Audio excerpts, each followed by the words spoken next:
జై శ్రీరామ్, అందరికీ నమస్కారం. వెల్కమ్ టు న్యూస్ అఖండ. నేను మీ కస్తూరి శ్రీధర్. ఈ మహేష్ బాబుది దూకుడు అనే సినిమా ఒకటి ఉన్నది. దాంట్లో ఈయన ఉంటాడు, ఎవరో బ్రహ్మానందం, కామెడీ యాక్టర్. అదేదో పెన్లో కెమెరా ఉంటుంది, నన్ను నాగార్జున గారు చూస్తూ ఉంటారని చెప్పి నాగార్జున గారు ఫస్ట్ ప్రైజ్ నాకే రావాలి సార్ అని చెప్తూ ఉంటాడు. ఆ విధంగా పాలస్తీనా విషయంలో ఫస్ట్ ప్రైజ్ కోసం ఒక ఆయన తెగ ఆరాటపడిపోతున్నాడు. మామూలు ఆరాటం కాదు. ఆయన గురించి ఇప్పుడు చెప్పే ప్రయత్నం చేస్తా. చూడండి ఎంత విచిత్రంగా ఉంటుందో పరిస్థితి. ఎప్పుడు కూడా భారతదేశం గురించి పట్టించుకున్నటువంటి ఈ అసదుద్దీన్ ఓవైసీ తెలుసు కదా మీకు, హైదరాబాద్ ఎంపీ. 40 ఏళ్ళ నుంచి వాళ్ళే పరిపాలిస్తున్నారు ఎంపీలుగా.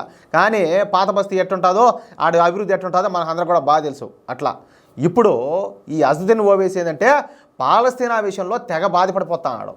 పాలస్తీనా ప్రజలకు ఎక్కడ లేని అన్యాయం జరుగుతుందని చెప్పేసి ఆయన బాధ, ఆయన ఆక్రోశం అది మామూలుగా లేదు. పాలస్తీనా ప్రజలకు న్యాయం చేయాలని చెప్పేసి తెగ ఆటపడిపోతున్నాడు. నేను ఒక మాట చెప్తా, ఆ పాత బస్తీలో ఆడేమన్నా చేయొచ్చు కదా డెవలప్మెంట్, దాని గురించి ఏమిలే. యాడనో పాలస్తీనా గురించి దాని గురించి అవసరం కానీ వీళ్ళకు. చూడండి, నిన్న ఈ అసదుద్దీన్ ఓవైసీ మాట్లాడతా, నేను భారత ప్రధాని నరేంద్ర మోడీకు నేను విజ్ఞప్తి చేస్తున్నాను. ఏమని?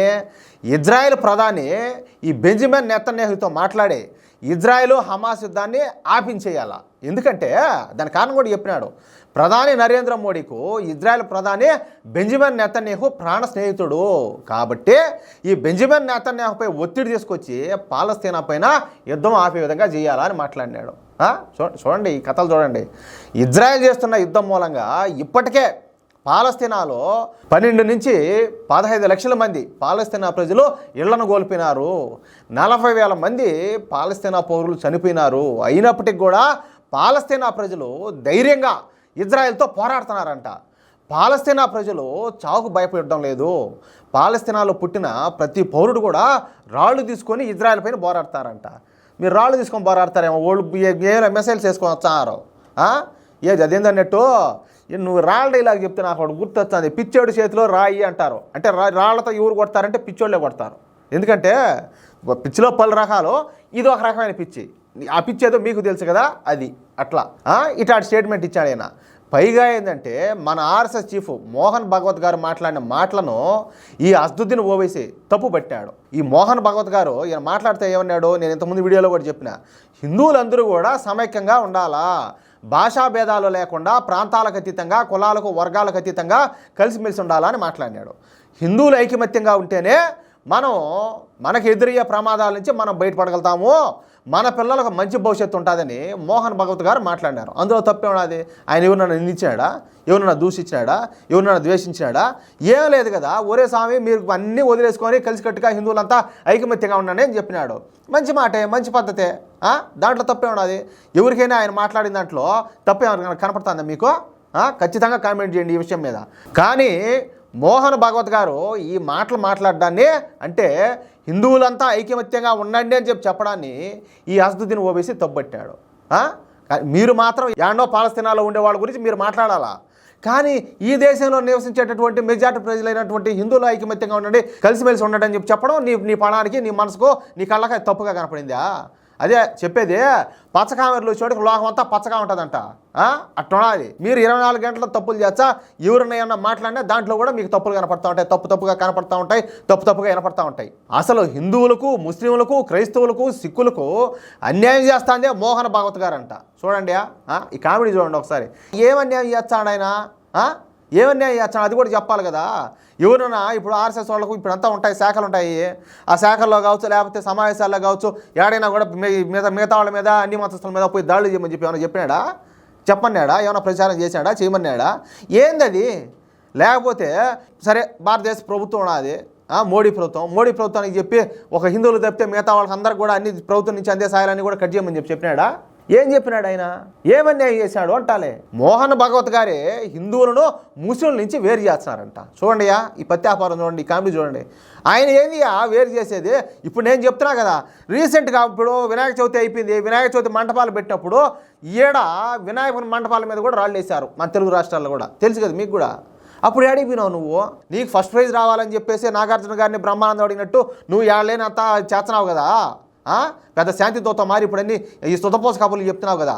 ఆ రోజు నువ్వు ముందుకు వచ్చి ఊరి గాడిద ముండా కొడకల్లారా తప్పురా. ఆ మాదిరిగా మనం ఏ పండగ వచ్చినా కూడా మనం ప్రశాంతంగా పండగలు చేసుకుంటున్నాం.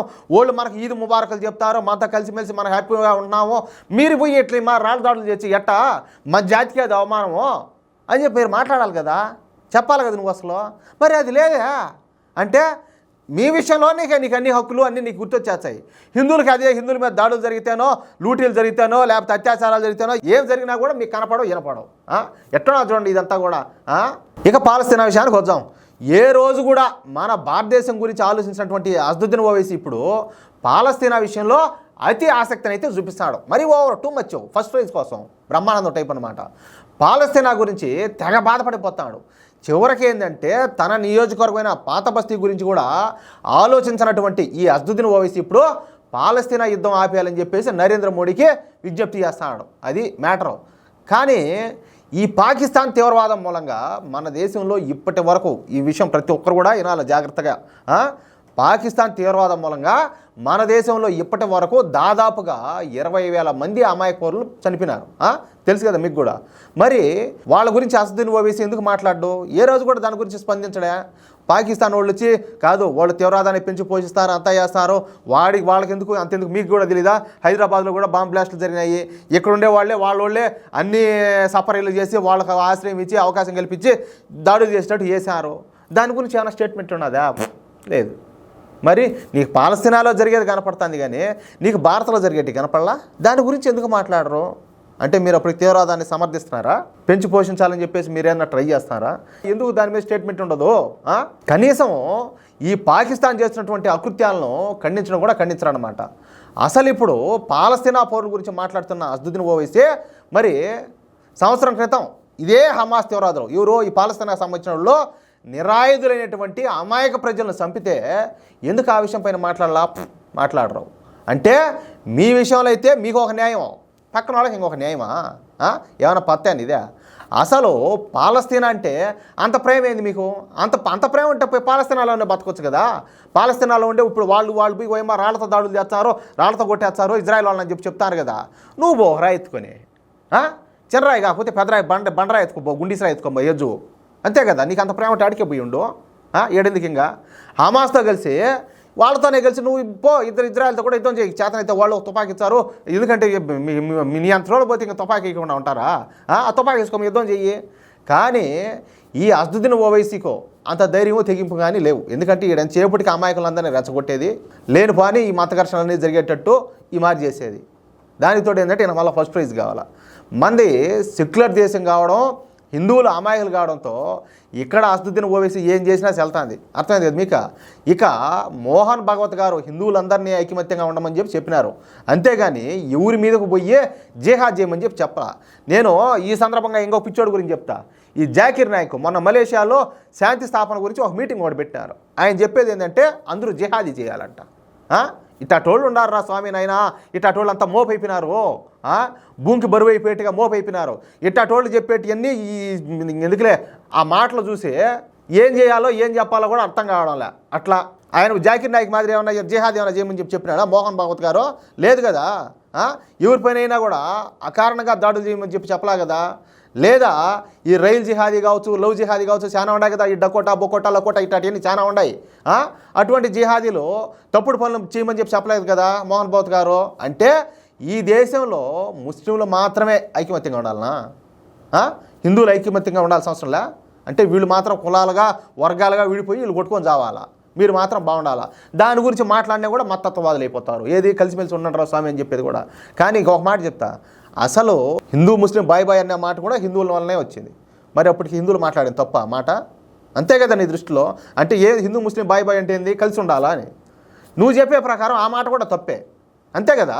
అట్లా మీకు ఈ న్యూస్ కానీ నచ్చితే, అదేవిధంగా నేను మాట్లాడిన మాటలు కరెక్ట్ అని చెప్పి మీరు భావిస్తే ఈ న్యూస్ను ఈ వీడియోను తప్పనిసరిగా నలుగురికి షేర్ చేయండి. ఎందుకంటే నలుగురిలో మార్పు రావాలి అని అయినా నేను సరే కష్టపడి వీడియోలు చేస్తాను ఏంటంటే 10 మందిలో ఏదైనా మార్పు తీసుకొద్దామని చెప్పి మీరు ఈ వీడియోను బాధ్యతగా నలుగురికి షేర్ చేశారనుకో కనీసం మీరు కూడా కొంతమందిలో మార్పు తీసుకొచ్చే వాళ్ళు అవుతారు. దానివల్ల ఏంటంటే మన ధర్మానికి మంచిది, మన దేశానికి మంచిది. అట్లా అదేవిధంగా మీ యొక్క అమూల్యమైన అభిప్రాయాలను ప్రతి ఒక్కరు కూడా కామెంట్ రూపంలో అయితే తెలియజేయండి. జై శ్రీరామ్.